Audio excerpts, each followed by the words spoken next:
വൈശാലി ട്രാവൽസിൻ്റെ ആറന്മുള വള്ളസദ്യക്ക് വരുമ്പോഴും നമ്മൾ ഒരുപാട് അമ്പലം സന്ദർശിച്ചു.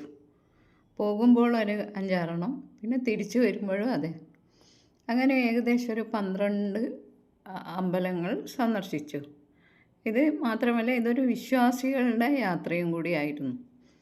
അങ്ങനെ ഇപ്പോൾ നമ്മൾ പോയിക്കൊണ്ടിരിക്കുന്നത് ഹരിപ്പാട് എന്ന സ്ഥലത്തൂടെയാണ്. ഇത്രയും മനോഹരമായ കായലും വയലുകളും നദികളും ഒക്കെയുള്ള പമ്പാ നദിയും ഒക്കെ കടന്നു വേണം നമ്മൾ ഹരിപ്പാടുള്ള ഏറ്റവും പ്രശസ്തമായ സുബ്രഹ്മണ്യ ക്ഷേത്രത്തിലേക്ക് പോകാൻ. നമ്മൾ അവിടെ എത്തുമ്പോൾ നട തുറന്നിട്ടില്ല. ഒരു 5 മണിക്ക് മാത്രമേ നട തുറക്കൂ. അപ്പോൾ ഞങ്ങളെ ഈ ട്രിപ്പിലുള്ള ആളുകളൊക്കെ വളരെ നിരാശയോടെ അവിടെ നിന്നു, നട തുറക്കാൻ കാത്തു നിന്നു. അപ്പം ഞാനും ഈ പരിസരത്തുള്ള ഉപക്ഷേത്രങ്ങളൊക്കെ പോയി കണ്ടു. പിന്നെ ഇവിടുത്തെ ഒരു പ്രധാനമാണ് കൂത്തമ്പലം.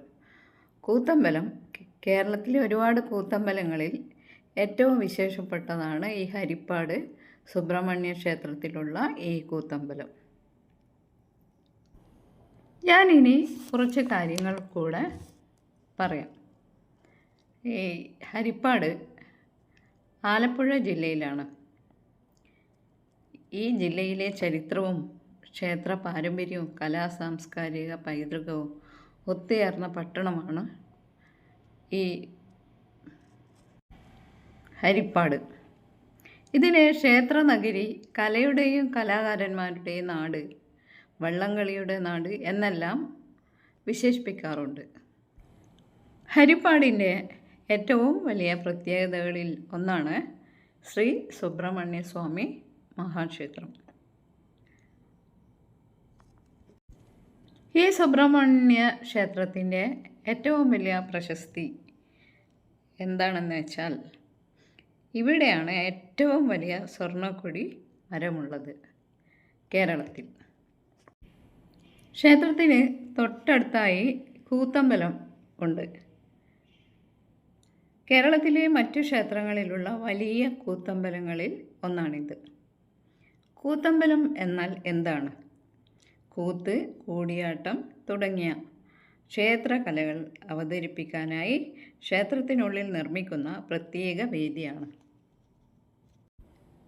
ഇപ്പോൾ ഈ കൂത്തമ്പലത്തിൻ്റെ അറ്റകുറ്റപ്പണികൾ നടന്നുകൊണ്ടിരിക്കുകയാണ്. അതുകൊണ്ട് തന്നെ കൂത്തമ്പലം അടച്ചിട്ടിരിക്കുകയാണ്. അവിടെ യക്ഷി എന്നൊരു പ്രതിമയും കാണാം. ഇനി നമുക്ക് ഇതിൻ്റെ ഒരു ഐതിഹ്യം പറയാം.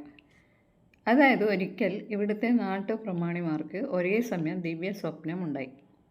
കായലിൽ ഒരു ദിവ്യ വിഗ്രഹം കിടക്കുന്നുവെന്നും അത് കണ്ടെത്തി പ്രതിഷ്ഠിക്കാമെന്നും ആയിരുന്നു സ്വപ്നത്തിൻ്റെ സന്ദേശം. തുടർന്ന് അന്വേഷിച്ചപ്പോൾ കായംകുളം കായലിൽ വിഗ്രഹം കണ്ടെത്തുകയും വള്ളത്തിൽ കയറ്റി ഹരിപ്പാട്ടേക്ക് കൊണ്ടുവന്നു പ്രതിഷ്ഠ നടത്തി എന്നാണ് കഥ. ശ്രീകോവിൽ തന്നെ ഒരു പ്രത്യേക രീതിയിലാണത്രേ പണിതിട്ടുള്ളത്. അപ്പോൾ നമുക്ക് ശ്രീകോവിലിനുള്ളിലേക്ക് പ്രവേശനമില്ലല്ലോ. എന്ന് വെച്ചാൽ വീഡിയോ എടുക്കാനുള്ള അനുവാദമില്ല. അപ്പോൾ എല്ലാവരും നട തുറന്നു. ഇപ്പോൾ എല്ലാവരും അമ്പലത്തിനകത്തേക്ക് കയറി പിന്നെ ചുറ്റുഭാഗത്തുള്ള കാര്യങ്ങളൊക്കെ കണ്ടു. അങ്ങനെ കാര്യമായിട്ട് ഒന്നുമില്ല. ഈ സുബ്രഹ്മണ്യ ക്ഷേത്രത്തിനെ നമ്മൾ ദക്ഷിണ പളനി എന്നെല്ലാം വിളിക്കുന്നുണ്ട്. വേറൊരു കഥ എന്താണെന്ന് വെച്ചാൽ, ഇതിന് ചരിത്രരേഖകളൊന്നുമില്ല. പണ്ട്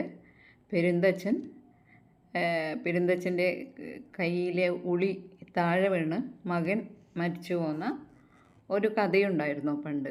പക്ഷേ ഈ അമ്പലത്തിൽ വെച്ചാണോ എന്ന് ഒരു ചരിത്രരേഖയും ഇല്ല.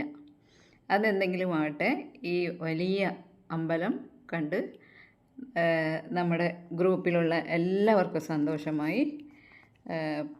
ഇങ്ങനെയുള്ള കാര്യങ്ങൾ, അതായത് ഇപ്പോൾ ആറന്മുള വള്ളസദ്യ കാണാൻ പോകുമ്പോഴാണല്ലോ ഇതൊക്കെ കാണാനുള്ള യോഗമുണ്ടായത്.